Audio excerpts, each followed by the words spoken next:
Gulf ജീവിതത്തിലേക്ക് ആദ്യമായിട്ട് കാലെടുത്ത് വെച്ചപ്പോൾ കഴിച്ചൊരു അറബിക്കടി എന്ന് പറയുന്നത് ലൊക്കീമാത്താണ്.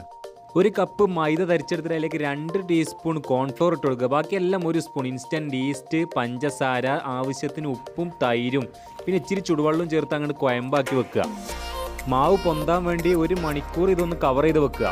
കുറച്ച് ഈത്തപ്പഴം ചുടുവെള്ളത്തിലിട്ടെടുത്ത് വെച്ച് മിക്സിയിലിട്ട് അടിച്ചെടുക്കുക. അടിച്ച അരപ്പ് ഇങ്ങനെ തുണിയിലാക്കി പിഴിഞ്ഞെടുത്ത് വീണ്ടും ചൂടാക്കി കഴിഞ്ഞാൽ ഈത്തപ്പഴ സിറപ്പ് റെഡിയായി വന്ന മാവ് ബോളാക്കിയിട്ട് ഇങ്ങനെ ചൂടുള്ള എണ്ണയിലേക്ക് ഇട്ട് കൊടുക്കുക. സ്പൂൺ ഉപയോഗിക്കാം, അഥവാ കുറച്ച് എക്സ്പീരിയൻസ് ഉള്ള ആളുകൾ ഇങ്ങനെ തള്ളവിരലിൻ്റെ ഉള്ളിലൂടെ നെക്കി പിഴിഞ്ഞെടുത്താൽ മതി. എങ്ങനെ ഇട്ടാലും ഒരു ബോൾ ഷേപ്പ് ആയി കഴിഞ്ഞാൽ കാണാൻ ഒരു വൃത്തിയും മെനയൊക്കെ ഉണ്ടാവും. ശേഷം സിറപ്പിൽ മുക്കിയിട്ട് വെള്ള എള്ള് തൂക്കി കൊടുത്താൽ നല്ല അടിപൊളി ലൊക്കീമാത്ത് റെഡി. ഷിണ്ടകയിലെ ഹെറിറ്റേജ് വില്ലേജിൽ നിന്നാണ് ഞാൻ ഇത് ആദ്യമായിട്ട് കഴിക്കണത്. കഴിച്ച ഇൻട്രസ്റ്റും രംഗമൊക്കെ വെച്ച് ഞാൻ എൻ്റെ ബാച്ചിലർ റൂമിൽ ആദ്യമായിട്ട് ഇത് ഉണ്ടാക്കി. അന്നാണ് ചെനക്കലെ സൽമാൻ ഇതിന് മലയാളത്തിലൊരു പേരിട്ടത്, മാമാൻ്റെ ഉണ്ട. അതിൻ്റെ പിന്നിലെ വികാരം എന്താണെന്ന് എനിക്ക് ഇതുവരെ മനസ്സിലായിട്ടില്ല.